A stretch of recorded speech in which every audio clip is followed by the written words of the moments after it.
So I've read quite a few books by YouTubers. Not a lot of them were great. So when I heard there was going to be a new book coming out from Lindsay Ellis, a YouTuber whose content I very much enjoy, I was really worried that it was just going to end up being more of the same.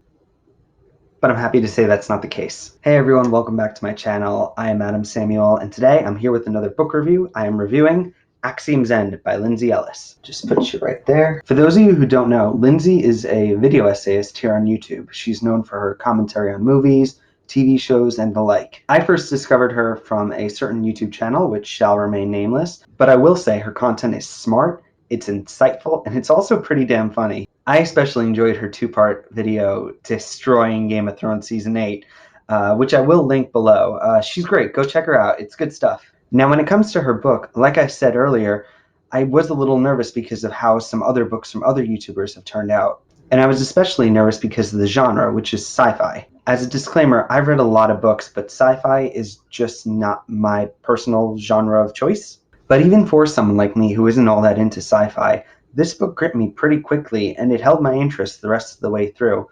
I finished this book in about 5 days. Now let's talk about it. As I do with all my other videos, I'm going to be breaking this review into 3 major talking points: plot, characters, and pacing. Since this is a fairly new book though, I will be keeping things spoiler-free, so don't worry if you haven't had a chance to check it out yet. I won't be giving anything away. And like I said with my disclaimer, sci-fi is not my genre of choice, so just bear that in mind for this review. Anyway, let's talk plot. So this is a story that throws you into the deep end pretty much straight out the gate. In the early pages, we are introduced to our protagonist, and from there, things quickly start happening. Cora is our hero, and she's living with her mother and 2 siblings, and her father, who she is estranged from, is a whistleblower in the vein of Edward Snowden. The book goes deep into government conspiracy, and at the start, Nils has just dropped a massive bit of information regarding alien life on Earth. Cora doesn't want to become involved. She really resents her father for leaving her family when she was younger, and from there it's just a wild ride that we're taking on. I can't say more without going into spoilers, but I will say, as a reader, the start of the book felt like I was playing catch-up, like I had to quickly pick up on the key characters and situations, or else I was going to be left behind. This story moves fast, and it doesn't really slow down until the middle portion of the book. Lindsay spends that middle portion doing a lot of world building. She knows this world inside and out, and there's a lot of information she wants to share. But at the same time, I did feel like the story leaned a little too heavy on the exposition at certain parts. This could be more of a me thing. Like I said, sci-fi isn't my genre of choice, but if it is your thing, I think those middle parts could actually be some of your favorites. But Lindsay knows how to keep the story interesting. The book picks up tremendously during the 3rd act, and it does finish strong.